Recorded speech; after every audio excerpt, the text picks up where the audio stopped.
The main purpose of this work is a subset of the work that's going on across our city and county to plan for UPK, Universal Prekindergarten. The main work is happening with SFUSD and their partners in providing public pre-K, the Department of Early Childhood. And this group is really here to be a bridge to that effort, to the community, to families, to educators, and to make recommendations about how we think as a community we want the system to continue to improve and evolve. Thank you. So my name is Ed. I'm the lead facilitator for this Universal Pre-K initiative in San Francisco, working very closely with Erica to drive this initiative forward. First, I want to thank people for coming out tonight. I know this is a time that's might be more convenient for parents, working folks, and it's still 4 to 6 on a Thursday night, and there's Halloween costumes to be finished, pumpkins to be carved, and for me, finishing up watching the third season of Stranger Things in preparation for the fourth season. So we know you have other things to do, so thank you for being here. So I want to do a quick grounding activity, which is I'm just going to have you turn to someone next to you and share your name, your role, and one thing you've been thinking about as it relates to childcare in San Francisco, TK in San Francisco, Universal Pre-K in San Francisco.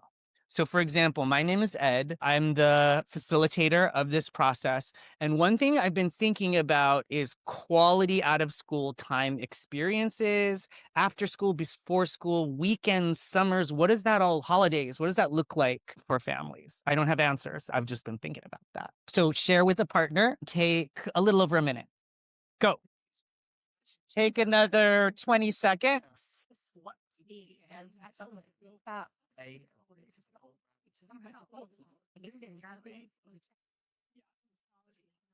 All right, and please wrap up your conversations. All right, let's come back together. If you can hear my voice, clap 3 times. If you can hear my voice, raise your right hand and high five your partner. Say thank you. So at this point, I'd like to invite folks who are sitting there to come grab a chair here because it's a little ridiculous. So please come join us, grab your plate, make yourself comfortable. Susan John, come up here. I'd love to hear from a couple people. What did you share? What have you been thinking about?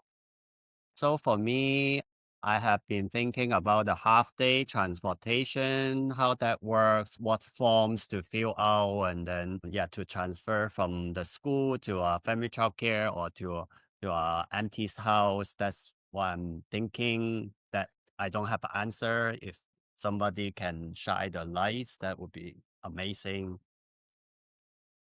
Yeah, I think transportation is a really interesting and complicated issue because there's car seats, right? And also, like, if we make it available, I don't know for me as a parent if I would let you transport my 3-year-old or 4-year-old anyway. So, like, how do we test that, right? Another person, what are you thinking about? Yeah, Okay, touch the first one. okay. Don't touch the fur. My name is Merced Rocha, and I, as a teacher, I just thinking when I saw the UPK, what I need to do as a teacher to help the children be ready to go to kindergarten. So that's my biggest question and concern, especially the ones that have IEP and they're still waiting for a long time and they don't have a service. So it is a real struggle for them, and how as a teacher can help them build that milestone to be ready. And what level are you teaching? Preschool. Preschool. Okay. I'm so glad you said those things because we want you thinking about those things. Thank you. Yes. All right. Hi, my name is Jacqueline Beltran, and my concern so far is, do we have enough teacher to do this job? What is going to be the ratio? Because right now in childcare and centers, we have a ratio for the kids to be taken care of. Me as a mother and I have a kid in the school system already, and I noticed my son always have a substitute teacher because the main teacher is not there or the teacher quit. Her job is no longer working. So I'm wondering, do you guys already have this this group of people that are going to be working and doing this job, or are the kids going to be going from one person to another person? How is this going to work? How old's your son? He's 12. Thank you. And one more, last one there. Hi, my name is Q Yan Guan. I'm the toddler teacher. I have been working in early childhood for 13 years, 9 years experience 3 to 5 years old, and 4 years in toddler. I'm very interested in the UPK workshop because bring family daycare center and also the other organization. So I just wonder, as an educator, how can we meet individual need? How can we get all the little kids to kindergarten with the skill, problem solving, math, reading level, and also mathematics, science? So I want to come here to learn more from you guys. Thank you. So we have Katrina who's an early ed instructional coach at SFUSD, who's been thinking about how best to support new TK teachers and admin around developmentally appropriate practices. Delia Fitzpatrick from Our Kids First, who's been thinking about the link to resources. Anna Senores from YMCA of Greater San Francisco, thinking about transitional kindergarten and early childhood education. Alice Tam from the Richmond Neighborhood Center, thinking about staffing and training. Denise, who's a TK teacher at New School San Francisco, thinking about how we can infuse more play into transitional kindergarten as a mode for learning. And Easter, who's been thinking about collaboration. Thank you. We heard you just great. So next, are there new members to the work group that we need to introduce? You want me to go ahead? Okay. Hi, I'm Amy Latterman. I'm the co-chair of this work group for CPAC. And I am co-chairing with Savita, who you just saw online. She's our hybrid facilitator today. So I'm happy to be here in this joint effort. The main purpose of this work, it's a subset of the work that's going on across our city and county to plan for UPK, Universal Prekindergarten. The main work is happening with SFUSD and their partners in providing public pre-K, the Department of Early Childhood. And this group is really here to be a bridge to that effort, to the community, to families, to educators, and to make recommendations about how we think as a community we want the system to continue to improve and evolve. This is our theory of change you're looking at, and we're going to go into greater detail about this later today. Next slide, please. We've done some good work in this effort that CPAC has been driving. We've just this past few months put together a lot of reporting data, brought outreach information into our work to really understand what's people are thinking and how they're experiencing this as the very first year that SFUSD is required to offer a TK seat to every single 4-year-old. So that's very exciting. And we've been starting to let some of our commissioners at the school board know what we're doing and why we're doing it and what we care about. Next slide. This year has been very busy, and you can see since January the work that we've been undergoing to develop our theory of change and really our equity action plan we're going to talk about later.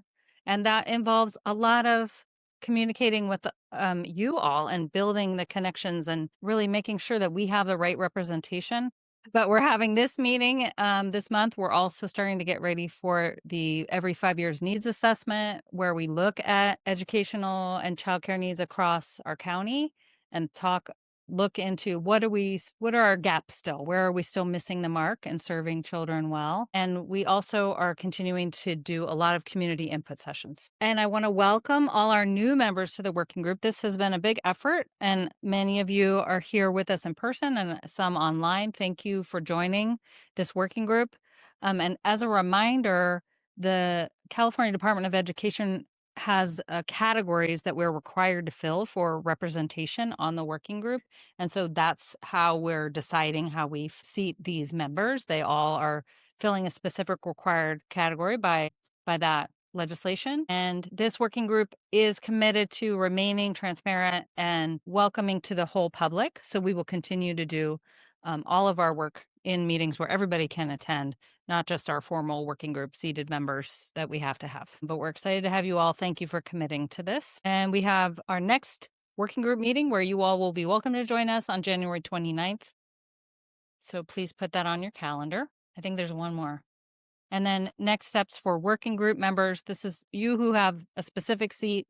Please fill out your MOUs, send us your bios and headshots so we can tell the community who you are and the role that you're playing for CPAC. We're asking also for opportunities to lift up what we're doing in this work by going to existing community meetings. So if you're having a meeting sometime soon where you think it would be good for us to be able to share some of this information, please let us know. And then we're still trying to seat 2 more working group members, an SFUSD TK teacher, which seems like a very important voice to have in this conversation, and then a Native American community member. So please let us know if you have ideas about those. And I will hand it off to Heather. That was the boring part. It gets more exciting now. I'm not sure it gets more exciting yet, but I think it's the DEC updates, right, Erica? So the DEC updates, I think Amy previewed that DEC has been going out into the community, meeting with providers, meeting with families to collect input on our UPK vision and policy roadmap. We have over 600 recommendations at this point from providers and over 100 recommendations from families that have been collected to inform our policy roadmap and the implementation that will come next.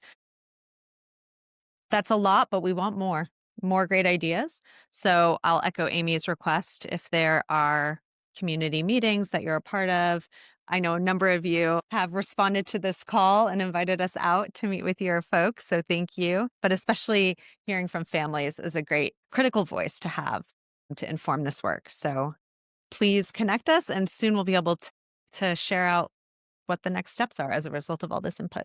So thank you. Okay, so shall we move on to the meat of the meeting? Okay, great. Do you mind advancing the slide, Erica? Yep. So today's topic is part 2 and the topic is administering the Kindergarten Readiness Inventory, or the KRI. So the last time this work group met at the end of August, Minu and Wei Min gave us this very engaging presentation telling us about school readiness outcomes in San Francisco as measured by the Kindergarten Readiness Inventory. Do you mind advancing, Erica? Savitha, do you mind advancing? Not that one, actually. That one. Thank you. And so the reason we're discussing this is that our UPK vision in San Francisco has 3 parts to it. And the first is, as Mish said, teed up beautifully for us, that the first piece of our vision is that universal pre-K meets the early education needs of San Francisco's children and their families so that all children start kindergarten ready. And how do we know that? We know that through this metric, the Kindergarten Readiness Inventory. And through our outreach to the community, or input gathering from the community, we have learned that there's quite a demand to learn more about the KRI. So we're responding to that demand first here. Can you advance the slide, please, Savitha? Great. So a couple of highlights from the last meeting for those who weren't here or those who were here and need a reminder. There are a number of reasons kindergarten readiness outcomes are super important, but one of them has been shown by research that DEC worked with an external research organization to track children in SFUSD for 13 years, from kindergarten all the way up through graduation. They found, as displayed in this graph, that whether or not a child is ready for kindergarten on their first day impacts their later academic outcomes considerably. You can see that children, and this controls for socioeconomic status. So that suggests to us that how a child arrives at kindergarten on that first day is critically important to their later outcomes. So we know it's critically important, and yet there are considerable gaps between children of different races and children with and without disabilities. And as a whole, even averaging all our children together, not all of them are arriving at kindergarten ready. We are seeing gains over time. There we go. Thank you. And so that's definitely worth celebrating. Absolutely. Great gains are being made. And there are significant gaps. And those gaps continue on. through children's lives. So again, this reinforces the need to really do our best as early educators to make sure that all children arrive at school ready. So we had this background last time. We shared this data. Minu shared a lot of the policy context behind the CARE, and that's all well and good. But we want to know what it looks like in practice. So our conversation really teed up this next piece, which is, how does it look like in practice? Do you mind skipping ahead, please? And so we have welcomed Michelle Magis, who is a supervisor over research planning and assessments from San Francisco Unified, to join us today. She's joining us on Zoom, as well as Devlin Jackson, who's my colleague here from the Department of Early Childhood, but was formerly an SFUSD kindergarten teacher for many years, to share her personal experience.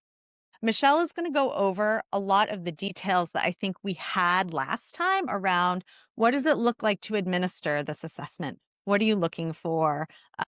How are teachers trained? How do teachers make sense of the data and use it to interact with families and children and their instruction? And then Devlin will share her experience administering the CARE and sort of talk a little bit about what Michelle talked about, but from her personal experience. Sorry, one more slide. The other thing we just talked about really briefly last time was the extent to which the KRI crosswalks with the DRDP. And I have handouts here of that crosswalk. Do you mind passing them around, actually? Just take one and pass.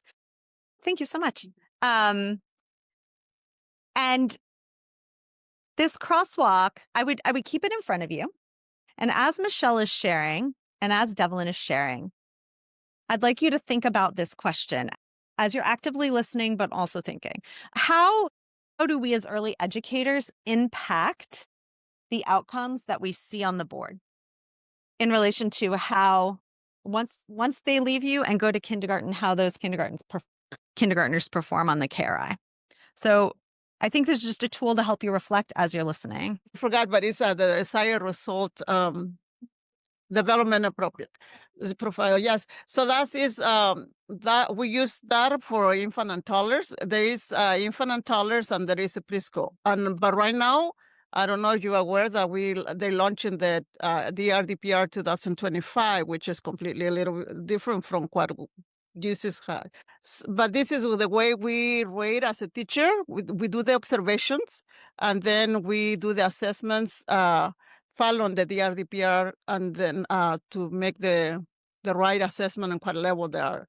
Their levels are like immersion, development, intermediate, something like that. So it depends on the age of the children. Depends quite age and development, because they can be 4, but they're still on the 18 to 24 months cognitive. So we have to look through that too when we do the development of the assessment through the DRDPR. But I know that also the school district use the special education DRDPR, because I learned that when I took the special ed programs. They use different DRDPR, which in the early childhood education, we use the regular DRDPR. Super. Thank you, Merced. That's really helpful. So as Merced explained, the DRDP is an assessment similar to the way that a Kindergarten Readiness Inventory is an assessment, and they're aligned, and it's not by accident. It was designed that way, as Minu shared last time. So with that, I want to hand the proverbial mic over to Michelle, who is joining us online, who is going to share all about the CARE. This is a process that she oversees at the school district for us. So we're really lucky to have her join us. Michelle, are you? There she is. Hi, everyone. I'm Michelle Mages. I'm from the Research Planning and Assessments Office here in San Francisco Unified. Have actually been in the my office since the very beginning of the CARE. All 200 kindergarten teachers are trained by me every year. Well, every year it's the new teachers mostly who are trained by me in administering the CARE. So thank you for your interest in the CARE and for inviting me to tell you more about it. You can access this deck through the bit.ly link, or if you're on your phone, you can scan the QR code. We always start all of our trainings with talking about, the purpose of the measure. And in this case, I mean, the measure definitely aligns with one of the strong values we have in our district for looking at the whole child. And we also ground our approach in research. And research tells us that children who demonstrate proficiency across multiple readiness areas and domains are more likely to succeed academically in first grade and beyond. And so this measure is really close to my heart because it also represents how we should look at data across domains and multiple measures in order to get a full picture of a student's strengths and needs. This is our assessment calendar for our kindergarten teachers. And you can see here that the Kindergarten Readiness Inventory is always administered within the first 6 weeks of school so that it is a, entry assessment. It's a lagging indicator of measures of lagging indicator for the students who are coming from pre-K TK into our district. And kindergarten teachers can also use it as baseline data to reach out to families and share how students are doing. And it's usually one of the first phone calls that some of the kindergarten teachers give to families is about how students are doing on the KRI. The assessment is designed with 6 observation items from the kindergarten observation form, which you were made familiar with in the last session. There's 2 survey questions, and there's 4 early literacy items that are administered one-to-one. Before we dive into more about how the assessment is administered, during our trainings, we always make sure to highlight the role of implicit bias so that we can bring awareness to the fact that it happens, and so that we can encourage teachers to be aware of it and how it may affect their scoring so that once they have that awareness of the issue, then they can hopefully be more objective when they are scoring. These are the individual items that are on the observation list that teachers are looking for. Teachers look for the pencil grip, and that aligns with the domain of fine motor. They look for students who are able to follow 2-step directions, express empathy, demonstrate curiosity, and write their own first name, and count up to 20 objects. And then you can see here on the right the domains that those items correspond to. And these are the observation items that teachers are looking for in that first 6 weeks of school. In addition to the 6 observation items, there are 4 early literacy items that are administered one-to-one. And that is where the teacher is essentially, showing students a list of letters and seeing if they can identify them, or showing them some letters and seeing if they can identify the letter sounds, for instance. We do provide extra support to teachers so that they can be focused on the individual students while they administer these one-to-one items. So we provide a sub release day so that teachers can have a sub watching their class while they are administering each of the one-to-one items to each of their students. After we tell teachers about the assessment design, we go through a little bit of a calibration activity to ensure that they are calibrated in their scoring and using the rubric to identify their score. So this rubric shows the 4-point scale that each observation item is scored on. You'll see it goes from not yet, approaching, meeting, and exceeding. And it's important to note that the performance bands that you see here are for not yet meeting beginning of the year expectations, not yet approaching beginning of the year expectations, not yet meeting the beginning of the year expectations, and not yet exceeding beginning of the year expectations. The rubric is very clear and gives teachers a good place to start when looking at students as they are coming into their classroom. It also is important to note that on the rubric, you can see there's sort of a parallel of skills that are being observed. One is, of course, if the student is able to demonstrate the skill and to what degree. Hopefully, we always try to encourage teachers to start at looking at the meeting column to see if students are there, and then they can go either way to see if students are demonstrating a certain skill relative to the rubric. Additionally, teachers are also being aware of the amount of adult assistance a student might need to perform this skill or demonstrate the task that's being asked. And you can see here how that also is part of the scoring rubric. So each of the 6 observation items are scored using a rubric that has these components built into it. Here's an example of a calibration activity that we would do with teachers. So, for instance, the fine motor observation is for looking at students and how they hold a pencil. And we're looking for that pincer grip like you use to hold a pencil. And we give them an example like this. So if you see a child who's holding a pencil like this and trying to write on their paper, we do a blind scoring. So everyone just kind of puts their score in the chat at the same time, or they hold their hands up and tell us what their score is at the time that we're doing this activity. And we see that hopefully the scores are looking similar. And if they're not, then we have a conversation rubric. In this case, on the rubric, this student would score a 1, not yet, because they don't have the pencil facing the correct way in their hand. Additionally, there are some social emotional learning items that you probably are already aware of in the KRI. And this is an example of how the expressing empathy item is scored. And empathy is, showing caring for others. And you can see here, we have the 4-point scale, not yet approaching meeting beginning of year state expectations.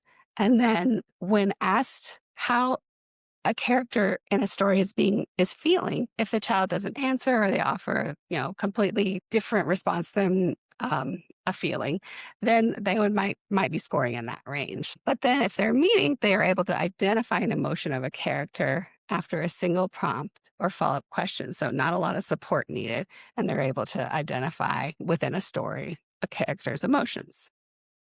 So that's sort of 2 examples of how that item could be scored. We often get questions about this item, so I wanted to share it with you today. In addition to the observation items, there are some survey questions, and they're very important to identify how a student is just coming to school. The question is pretty simple. Since the start of school, how frequently did the following occur? Did the student indicate how they were hungry in class, tired in class, or sick in class? And then we have an observation scale, which corresponds to roughly, how many times a week are teachers observing that in their students. So rarely would be never to 1 time every few weeks. On some days, 1 time per week. On most days, 2 to 3 times per week. And just about every day, 4 to 5 times a week. We also talk with teachers about what does sick look like? What does tired look like? So to help them in answering these questions, because it's not just about how frequent it is during the week, but it's also, is it sick or is it tired? So we help teachers we have a conversation with teachers how to differentiate what sick might look like in the classroom: runny nose, redness of the skin, a fever perhaps, and then of course what tired looks like, which is more like yawning and having sleepy eyes, which is just another example of how we calibrate around scoring those items. So that was all the examples of how we calibrate to score the KRI. After the KRI is administered by the teachers, each parent receives a report of their students' scores on the KRI. And it looks a little bit like this. It looks exactly like this, actually. And you can see at the top, we have, what is the Kindergarten Readiness Inventory? Because this is often the first assessment that many parents see in SFUSD. So we want to explain what is this assessment and make sure they understand. And then we explain how it's scored on a 4-point scale toward the beginning of the year expectations. And then we give them each and every domain that's measured and each item that is measured and observed. And then we give them the score 1 through 4. And then over here, we always provide tips for families to support school readiness at home so that they can see what they could do to help their child at home. And these reports are posted on our public-facing website. They always are going up in Parent View in October. And they're translated, of course, in our 6 required languages for a district so that parents can access them in their preferred languages. And you can actually go to our public website, our page with the reports, and click on them and take a look at sample reports. So that's an example of how the data is communicated to families. And then I was just going to wrap it up with sharing how the data is looking and trending as of this fall, because we have finished the KRI for this year. And you can see here 7 years worth of K readiness data. You can see the data for all of grade K, and then for our focal group in our district, the African American students are a focal group. And we want to make sure that they are performing just like everyone else in the rest of the district. So on the y-axis, you can see that we're looking at the percent meeting or exceeding K readiness cut points. And you can see each year leading into the pandemic year, we were scoring around, in the 60-ish range, 60% K readiness. And then, of course, during the pandemic, there was a dip, 2021, 2022, 22, 23. And then ever since the pandemic has been ended, we have seen a steady increase in overall K readiness, leading up to right now 69% K readiness. And that number is very interesting because that means that 69% of the students are coming in K ready, and that's in kindergarten. And our district-wide goal for grade 3 is 70% proficient on the Smarter Balanced assessments. So it's heartening to see that. And we hope to see that trend continue as students move through SFUSD from grade K to grade 1 to 2 to 3. Additionally, it is important to notice that our focal group is also growing, and even growing in much larger, significant rates, now up to 58% K ready, which is getting much more closer to where the overall scores are. So there is not as much of a learning gap that we see in these data, which is also very important. It's wonderful to see, and the students are coming in ready, and we want to make sure that we continue to serve each and every student in that focal group. The trends that you're noticing, I kind of already went through. I do want to tell you that we always make sure that there's at least a 90% participation rate in the assessment so that we can have a very clear picture of almost as many of our students as we can. And for the KRI, we had a 96% participation rate, which in a district this size is huge. We are making sure we're trying to get to each and every student to find out how they're coming to us. And lastly, again, we did a little bit of an analysis of the African American students in our focal group to see what was supporting that high growth. And they scored pretty significantly higher in the SEL domains and in the fine motor domains. That's where they showed the strongest gains. A part of how that we got to that 58% K readiness. And yeah, it's really exciting to see that. And that is all I have for you for now. Hi, I have a question about the training for incoming teachers or possible retraining for incoming teachers. What is the length of those trainings? It's about an hour, sometimes hour and a half. We also have a calibration quiz that we send out, and it's a not easy quiz. It's a challenging quiz. We want to make sure they're calibrated so teachers can see how they're scoring once they complete the quiz. And if they need a refresher, we have a video and the quiz ready to go to everyone. Anyone who wants to refresh their skills, in addition to the required trainings for any new K teachers. Thank you. Sabida? Michelle, my information might be a little out of date, but I used to be under the impression that the Kindergarten Readiness Inventory had two components. There was a kindergarten observation form that teachers completed, and there was a parent survey or a parent questionnaire. Is that not accurate? I think the KOF, the kindergarten observation form, had two components like you're describing. In our district, the KOF observation items that the teachers use from the KOF is still from the teachers, but we don't have a parent survey component at this time. We do Okay, have a thank you. lot of surveys for our families, so Denise is asking how equipped families feel to use the results of the KRI. Do they feel like they know how to help their student be more ready for kindergarten? it's a good question. I mean, It is one of our most detailed reports for families. And as you saw, it has a tip for family for each and every item so that whenever a family sees their student report and talks to their teacher about the student's strengths or needs, they can hone in on the specific areas of need and use those tips as a jumping off point to help their student at home. I think Cheryl has a question. Okay. Hi, Michelle. This is Cheryl from Muyi. I had a question around if SFUSD is planning on doing an alignment between the DRDP 2025 and the KRI. Yes.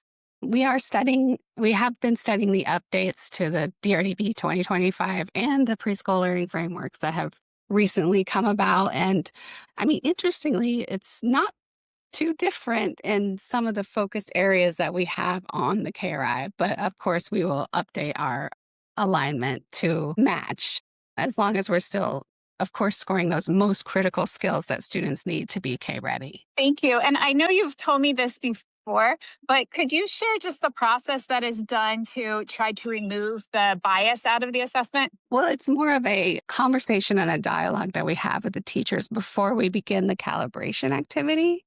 So to put them in the mindset of thinking about their bias before they begin scoring.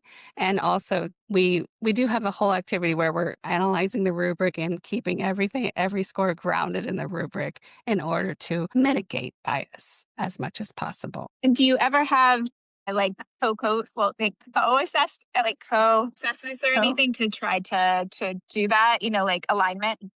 Co-rating? Well, Yeah, co-rating.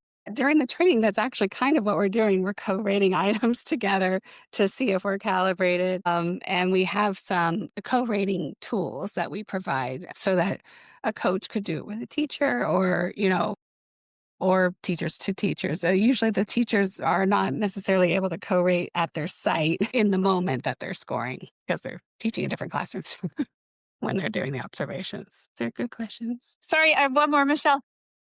So what is the process around making sure, and so I apologize, I just logged on. So if these have been asked, I apologize, but around making sure that it is culturally responsive to each individual's culture as opposed to a more Eurocentric culture.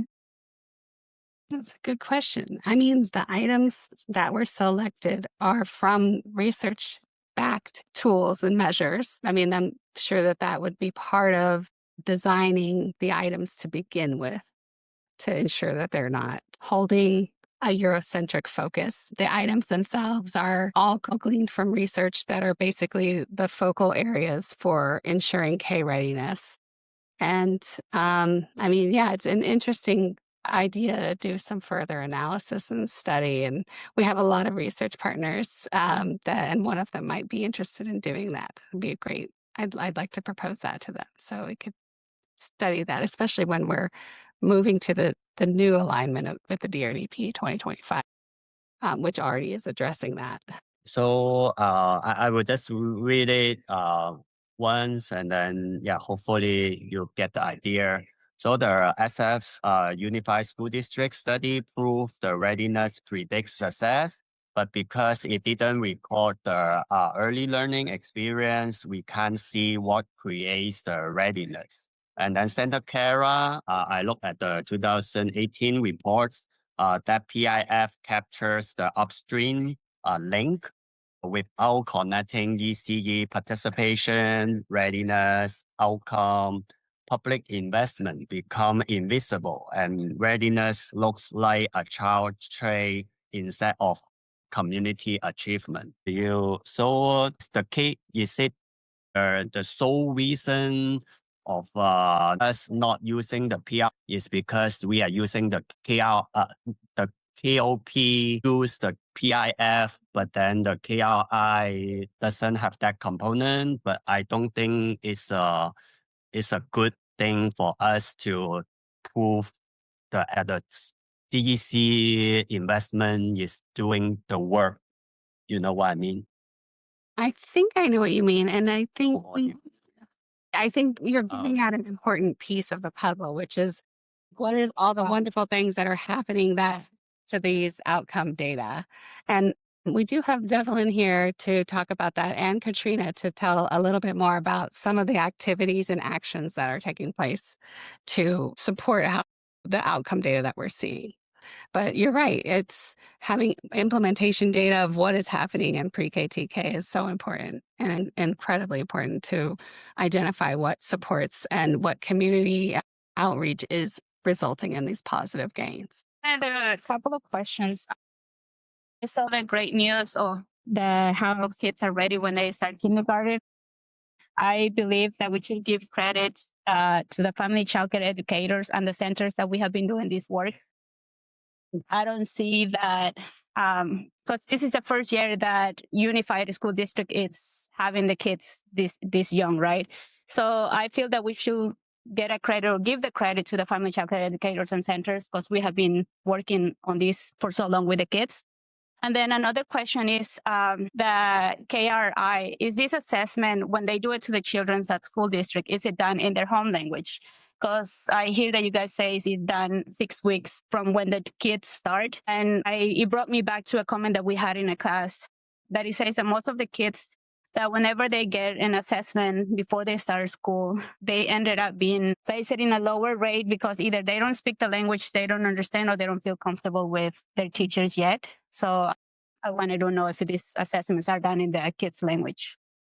I can speak to some, then Michelle, if you want to chime in, you can too. But just a little background on myself. Hi, everyone. I'm Devlin. I currently work in DEC, but before DEC, I worked in SFUSD for about 10 years.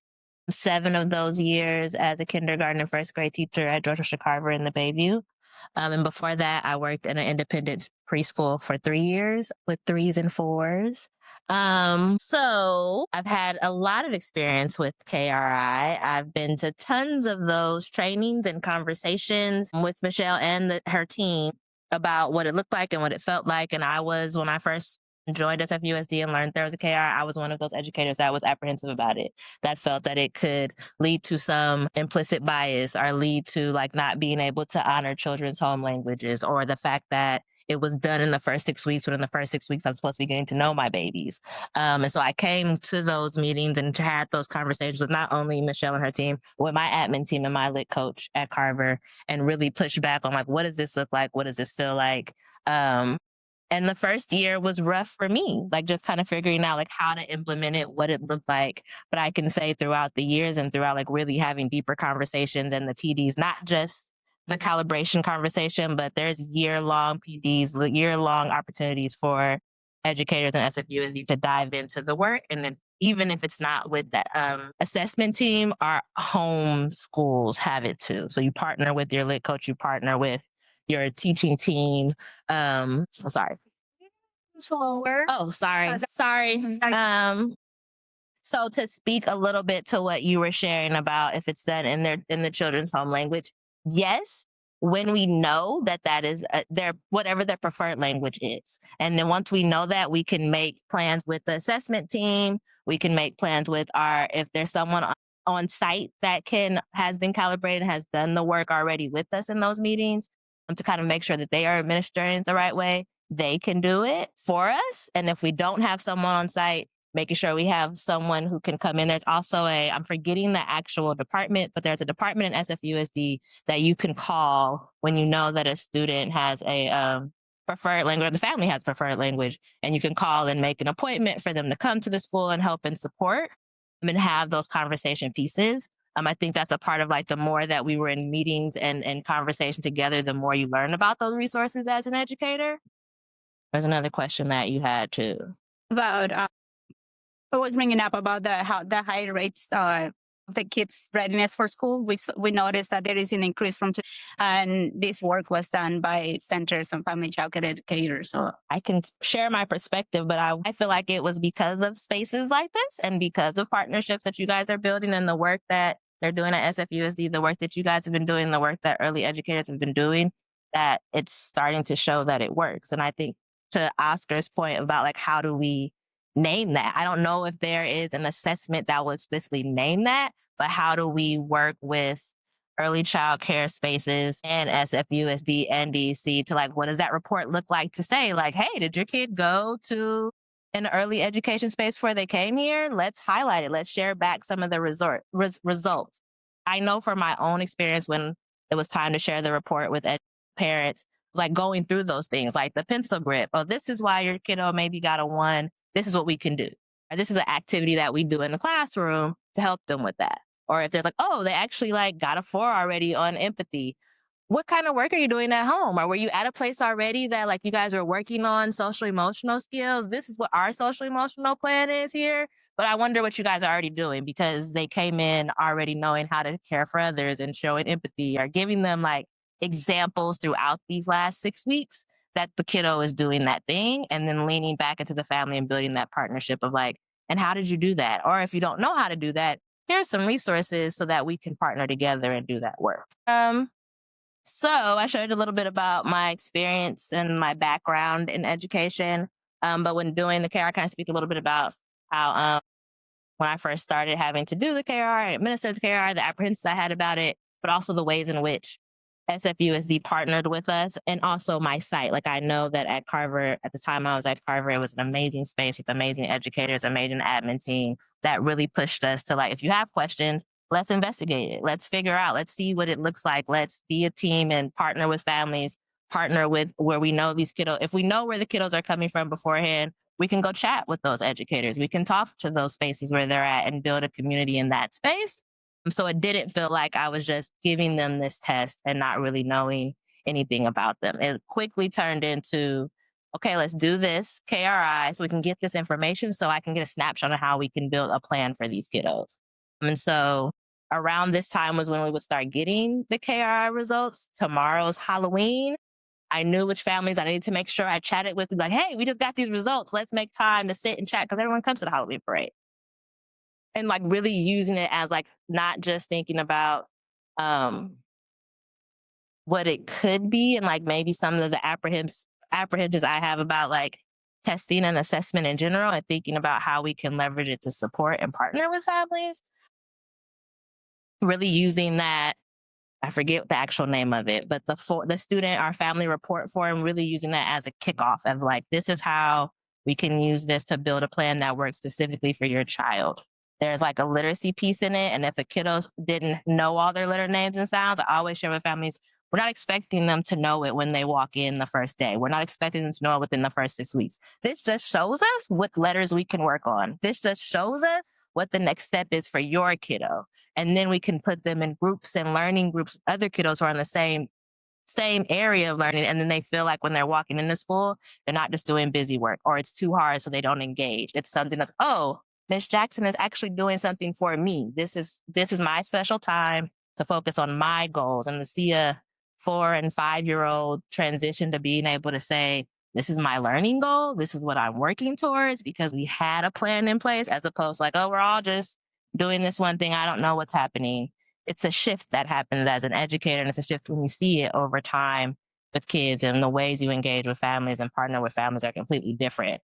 By the time that I moved out of the classroom, I had like a whole like spiel on what I would have ready for families about this is what's going to happen in the first month. This is what it looks like. You feel uncomfortable about it, we find out that information. I think it shifts from being like this.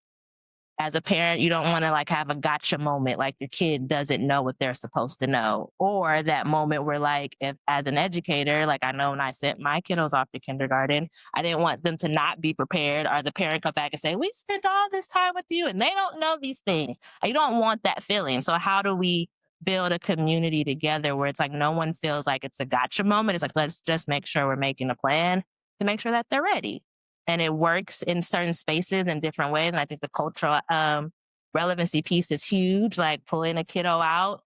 So one of the things that I was really apprehensive about was when I first started working at the site I was at, we moved them either outside of the classroom or to like the literacy coach's room. And the idea like it's a quiet space and they'll be able to engage and this and that. I'm like, but they're 5. They just kind of know where the bathroom is, and to move them into a whole new space where no one that they know is at is very jarring. It could be traumatic for some kids, but we wouldn't have gotten to a space where we rebuilt what that administration looked like at my site if we didn't have those tough conversations. And so I think it's super important to make sure that there's a teaching team that really feels comfortable about sharing those spaces and talking about every aspect that I know early educators think about, because that's just how our brains are primed to think about every part of the experience.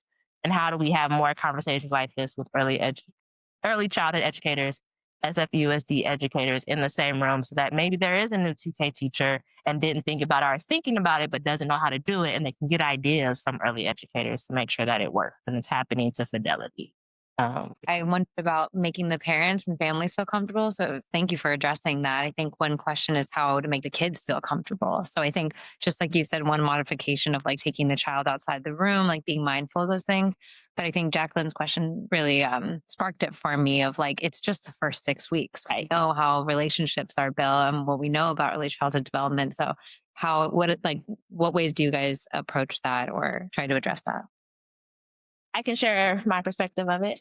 So when I was just volunteering in space not too long ago, but when we're talking about assessment, I don't use the word assessment because I think that it's something that triggers kids, families, anyone who hears it is nervous about it. I don't use the word test either. I am a show me what you know person. I can only help you if you tell me what you know or if you show me what you need. And that's the language that I always use. And my across the room educator was the same way. We always said, let's show us what you know. Once we know what you know, then we can help you do what you want to do. And like really leaning into like in those first 6 weeks, what do you want to learn in school? Like where are you at school? What's bringing you into the space? And then they'll share like, oh, I want to learn how to read, or I want to learn how to tie my shoes, or I want to learn very kindergarten. I want to make friends. And we talk about all those things, and everything is like, okay, well, my job as your teacher, and this was my own thing, was to keep you happy, healthy, and safe. Can't keep you happy, healthy, and safe if you don't tell me what you need. A part of you telling me what you need is also showing me what you already know how to do. And so by the time it got to a KRI or any type of assessment or inventory or observation, they were like, oh, Ms. Jackson just needs to know what I know. Like she can't help me if I don't tell her. And of course, some kiddos are first day of school, you're my teacher, I love you. And there's other kiddos that are like, don't come close, 6 feet. And I think that's a part of being an early educator. It's like, you know which kiddos are going to be like that. And you know what to do when you're in those situations and really trying to make it as authentic as it can be.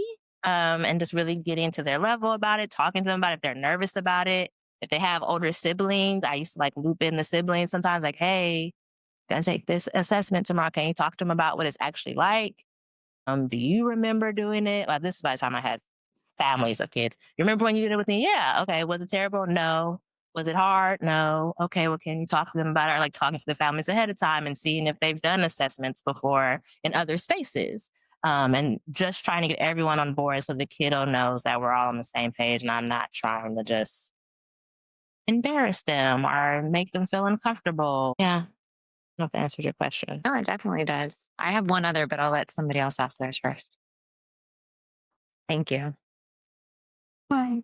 Yes, my question is so this is for kindergarten.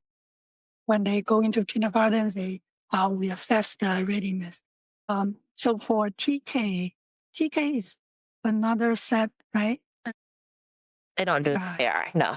Right. So going into TK, do you guys still do DRDP or? From my understanding, they still do DRDP. Yes, all TK kids take the DRDP just like the PK kids do. Okay, DRDP. Okay, so that's the first question. And then, so for the KRI, once it's done, right? Do you guys do the almost like a classroom action plan, or just look at like how everybody's doing, and then come up with a classroom plan, and also for individual child? Yes. So not an official IEP, but this is like so when we get the results, I think Michelle's team shares it with each site at the same time. It's like a day or it's a rolling date where everyone gets their results. And at my site, our lit coach, our math coach, usually our assistant principal, and any of the K teachers would have dedicated time together to just look at the snapshot of all the kiddos and like pull out trends, oh, we could do this activity or we can try this and play around with these things.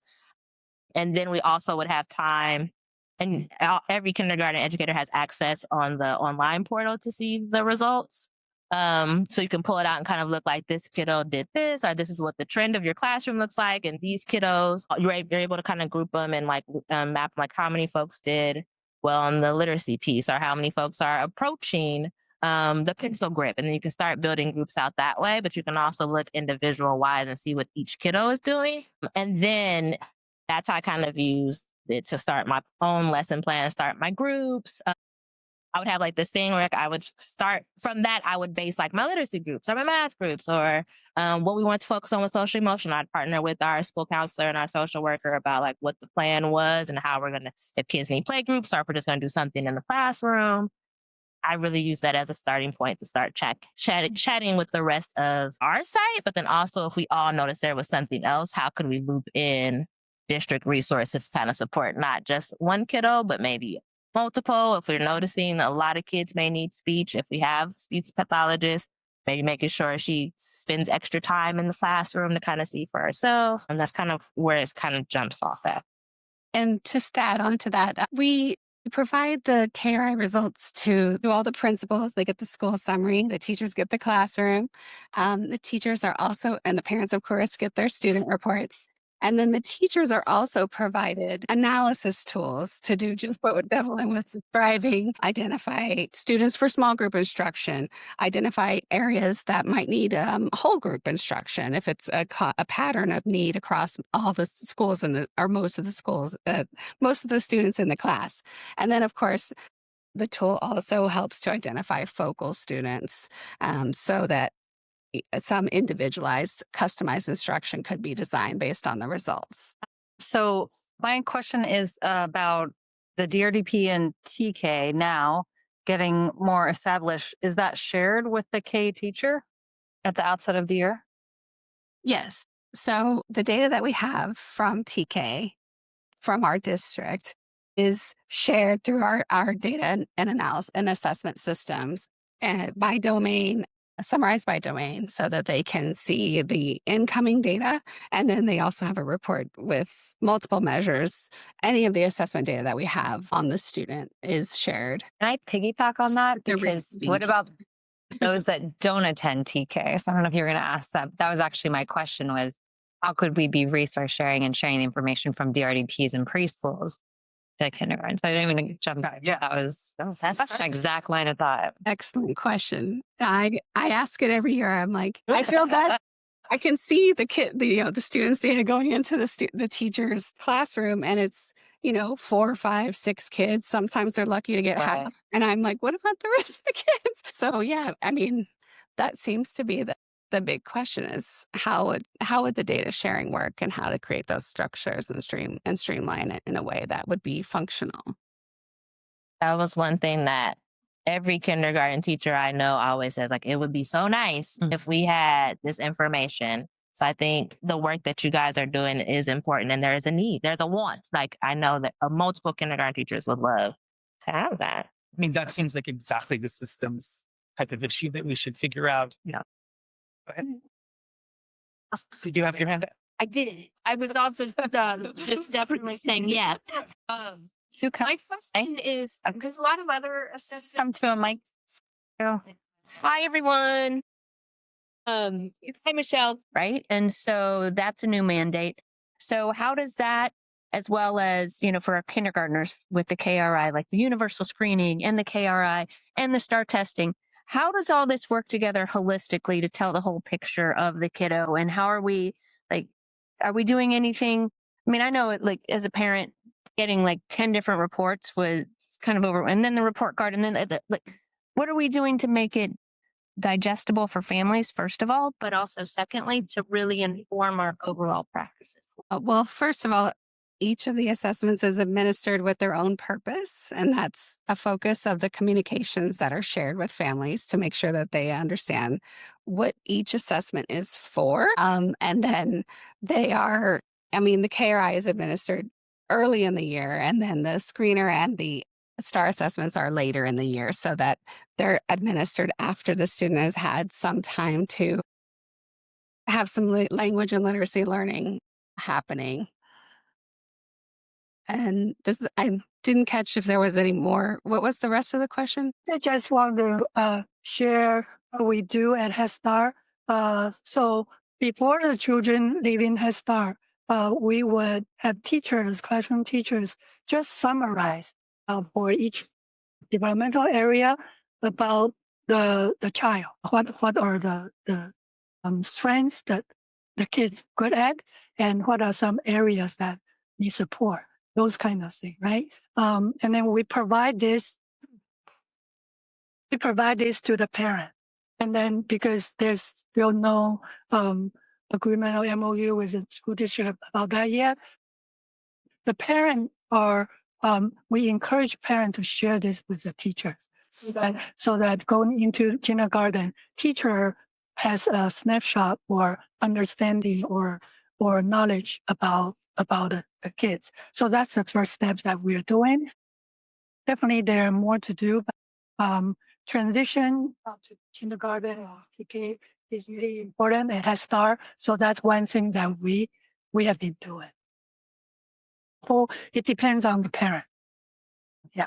I'm John, CEO at Faces. One of the things that we want to know is how our students do on the KRI. So it kind of goes in reverse. Like I know kindergarten teachers want to know how the DRDP was so that they can plan, but for our teachers, some of them just keep in touch with families and sort of, you stay in touch with your kids sometimes for years and years just because you are invested in them and care about how they are doing, but that's like anecdotal, right? So it would be nice to see things like the KRI and even like third grade literacy, like ultimately what happens to our kids. And it's helpful for us too to plan to know, like, is there a discrepancy? Because one of the things at the last meeting showed that like the DRDP, because it's self-scored, the scoring is different, didn't quite match the KRI, where the KRI was showing lower readiness than what we would expect from the spring DRDP from their last year of TK. Didn't match the K. So like if I knew that data, these kids seem to be not doing that well on the KRI, how could we adjust what we're doing at Faces and all of our centers? Thank you. Other questions, comments? I have a question. I would like to know how many teachers do those 5-year-olds have and how many students are they in the room? Are they going to be able to get the support on one-on-one if it's needed? Sometimes we have those kids that even though they're 5, they're not ready to stay sitting down in the classroom. Yes. So you're not talking about the KRI. You're talking about just afterwards. one kindergarten teacher. I was lucky enough that Carver was a community school when I was teaching there, so we didn't have more than 16 kids, which was beautiful. A lot of schools are trying to go that route. No, I know that was a big. And with myself, I had one para assigned to my class, and then one would come once a day for about 2 hours. So at the best time, there was 3 of us. And when it was just me, it would be 16 kids on my roster. 16 kids is fair. Yeah.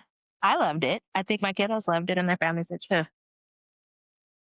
So did you want to add more?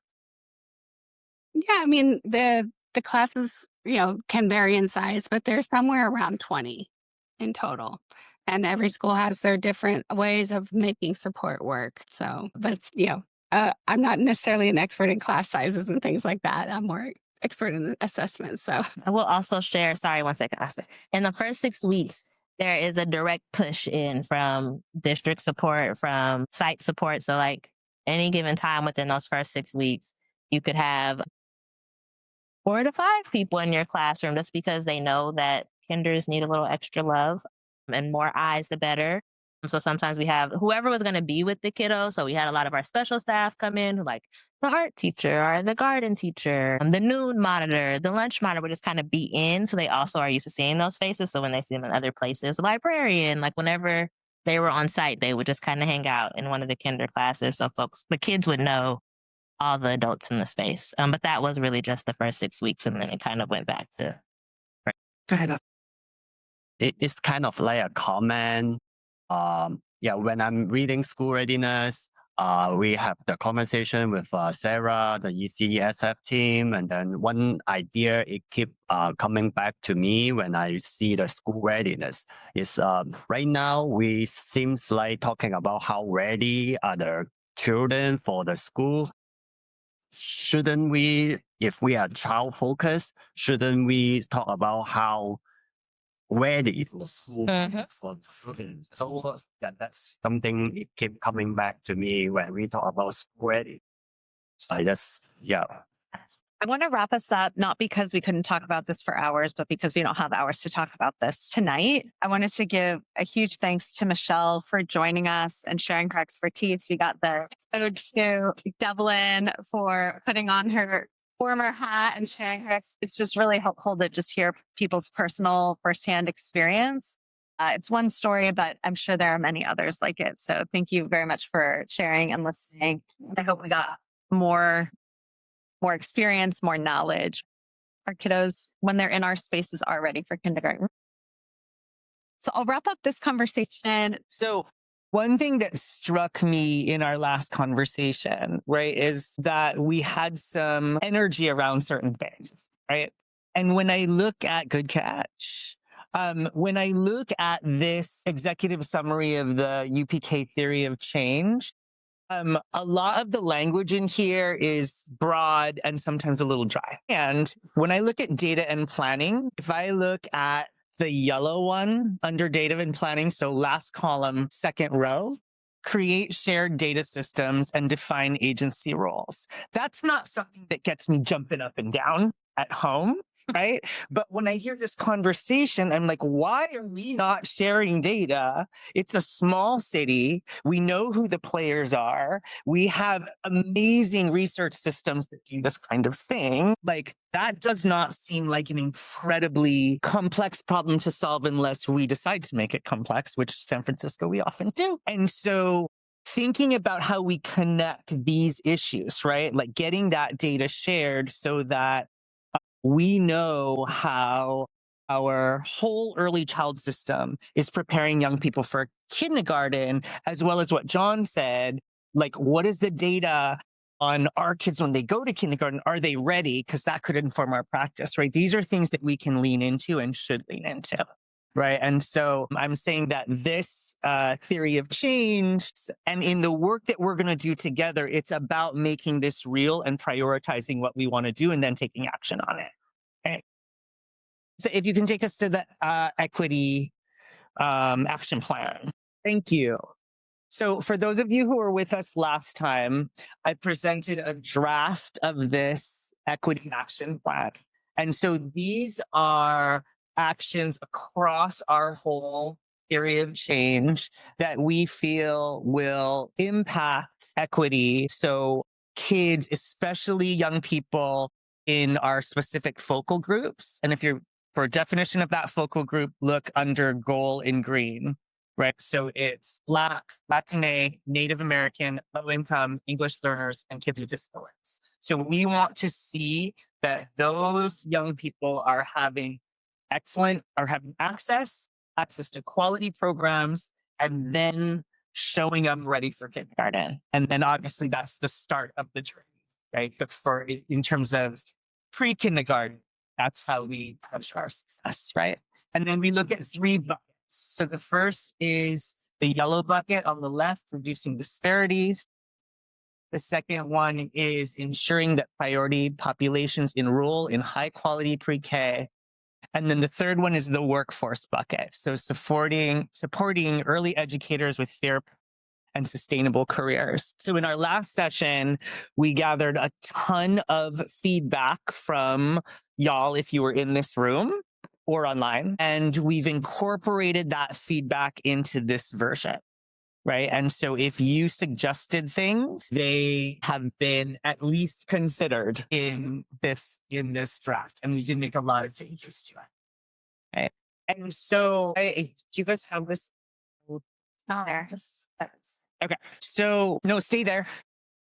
Please, thank you. And so this is letting you know that we've made these changes in our next meeting, which is January 29th, if I'm correct, right? So the end of January, we will be coming to this group with some recommendations about what we should prioritize in terms of taking action, right? And so the actions we can take, right, are asking questions, asking for transparency, advocating, researching, holding accountable, right? So those are the basic actions that this group can take. And so we're going to set some priorities together.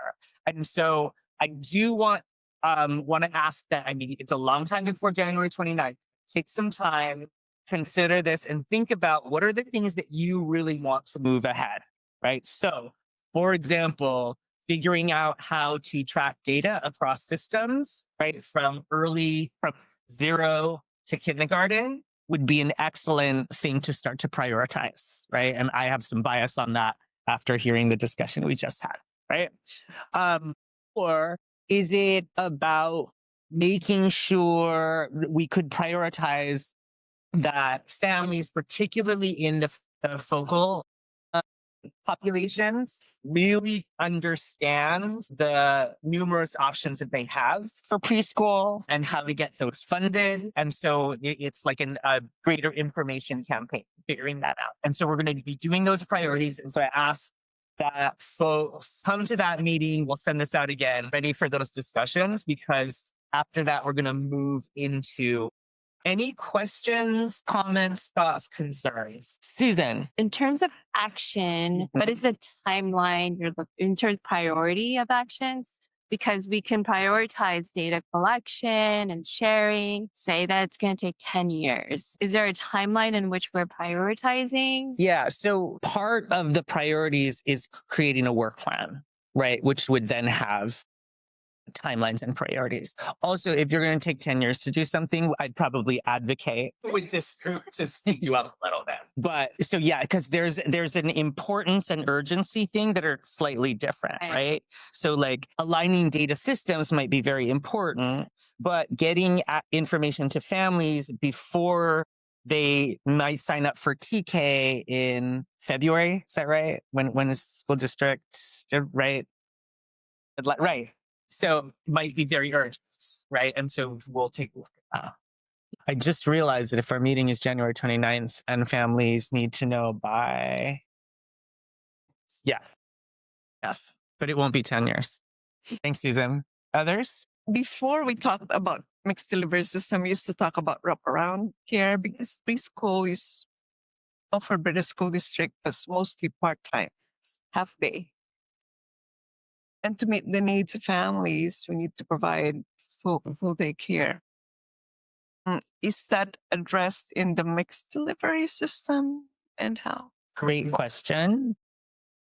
I think we have updated information, but do we have a school district person who wants to? Michelle, are you still there? I don't think so. Is anyone from the school district still on? What's the question? What's the wraparound and how? I mean, I think it also connects to what Oscar was talking about. Do you transport kids? Yeah. It's the yes. So I believe that Christy Herrera has shared in CPAC spaces that in the early education schools, it is full day. And TK classrooms that are in early education schools are also full day. So I just want to clarify that because she has said that publicly in CPAC space. So for clarification. Now, there's the other part of your question, right? Which is that other forms of preschool and childcare offer longer hours, right? So I, as a parent, relied on those, right? Dropping my kid off at 8:30, picking him up at 5:30. And so are there services that meet those needs? Yes, family childcare is part of UPK. And so that's still a valid option for families. And also one of the things that we are really pushing is figuring out in partnership with the school district, what does quality out of school time look like for transitional kindergarten? Because we don't think it's the same as for everybody else in elementary school. There's different developmental needs. And so is it training those providers to provide developmentally appropriate care for 4-year-olds, or is it bringing in new providers, not providers who are new, but providers who would be supporting transitional kindergarten new partnership? Is that the opportunity? That is something we are figuring out. So out of school time is an important issue that we're discussing in Are you here. working with the union to make the connection with family childcare in delivering preschool? Yes. Union. The CCPU? Yeah. That's the idea. That's why we have to have Dan at the table, right? So we have a seat that CGE requests to be a representative of the union. We were going to have Frank Clara, that he's a union member for the teachers here as part of the work group. But unfortunately, because of the situation at this point, like the priorities, he's not going to be able to serve any longer. So we have an opportunity now, again, to have someone from CCPU here. And that's, I was just reading again here, the bullet point, the one before last in the green column. It says that ensure that out of school time is appropriate for, like Ed said, 3-year old, right? Like, and 3, 4, 5 years old, and that you have meet the needs of the parents with flexible schedules and this kind of thing. Another bullet there. So the idea is that through this work group, we strengthen relationships among the different stakeholders. So we have that connection that perhaps there was no before, or that it's going to be stronger because of this work, because we are exchanging information, we are knowing about each other, and then we will be able to partner better with each other, including out of school, regarding out of school time. So with family checkup providers, with centers, with others, and then figure out the challenge. That's what we are figuring out with all this, and solutions for that. It may take 10 years to but we'll get there. That's the idea of this work. Those are great questions. Thank you and welcome. We hope you keep coming out. Do you guys already have a plan for summer break, spring break, and Summer break, spring is that gonna weekends, before school, after school is all incorporated in this bucket of out of school time, right? And that is a critical issue to be figured out.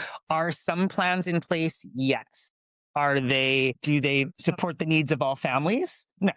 Right. And so there's a lot of questions on there. One thing, when I'm listening in the beginning, talk about the TK when they are planning, they need to make sure the TK have all the slots for the children who wanted to go. When I'm listening to that, my assumption is that they don't count the ECE facility slots that are available in existing in San Francisco. I feel that is causing a lot of tension between us and the school district.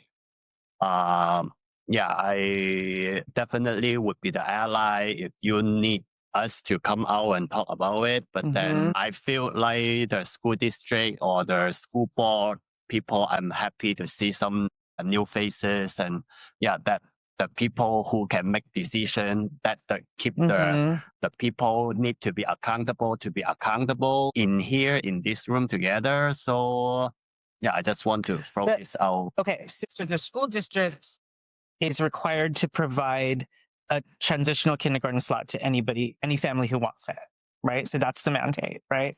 But if a family wants to go to any of the other systems within Universal Pre-K or outside Universal Pre-K, actually, right? But if they wanted to family childcare or to a Head Start or to a center-based or to any of the other wonderful institutions, then they can do that. So what's the tension? The tension is everybody.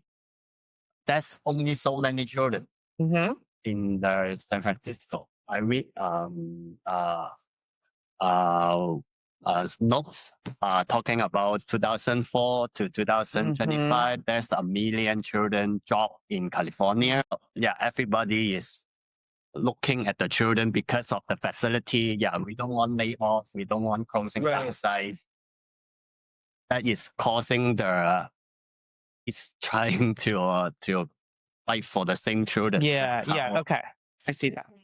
System 5, when we have declining enrollment, when we're actually looking to TK to stabilize enrollment, how do we see that in a way that isn't at the expense of the small business owners, that are the family childcare centers here in the city, right? And especially when we have a shortage of qualified and credentialed teachers, how do we still provide that opportunity for students without cannibalizing the expertise and the cultural expertise that already exists, right? That is a huge tension, right? Yeah. Thank you. Yeah, so the almost like for the however kids move on. Right now there's one more place for them to move on. So and then we try to talk about the system, the transition, because we care about children's readiness. So we want to help with the transition to track. We are trying to talk about that. And then right now it's really again it's the for our center base and FCC where the support was, right?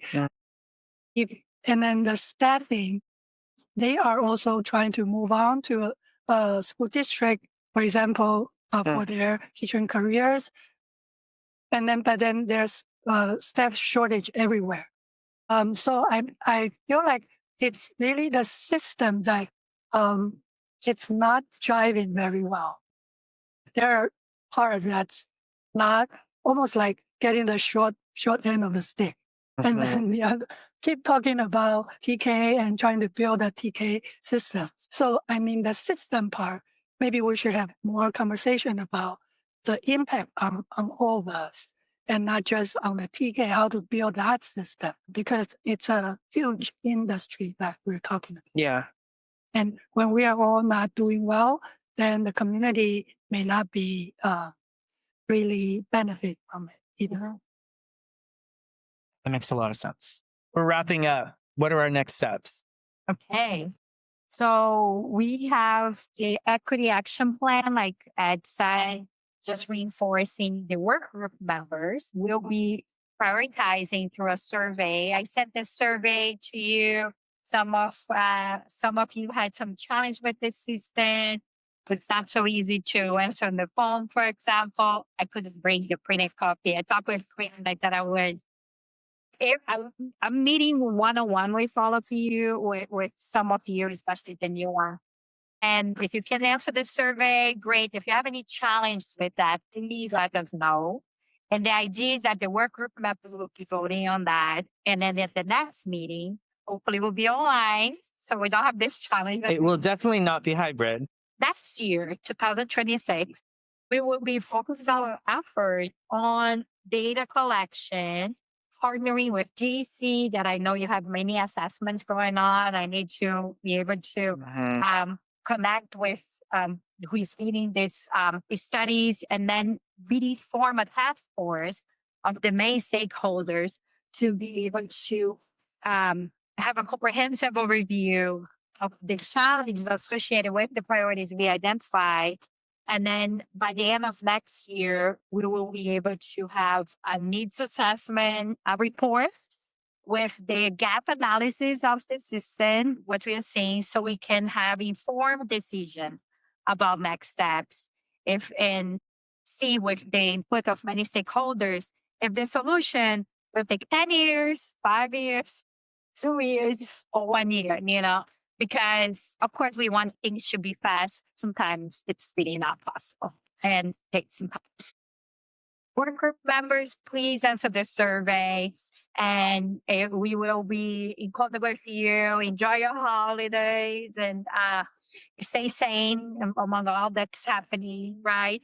And then the idea is that January, again, we report back and we will continue the conversation and we will be all connected to advanced data analysis, data collection to inform the next steps of this initiative. So Thank you. thank you. Thank you, Lai, for facilitating today. Thanks to our great presenters. And we have a Mentimeter. If you have a home working, please come back here and we will also send a follow-up email. I already put the link from the chat.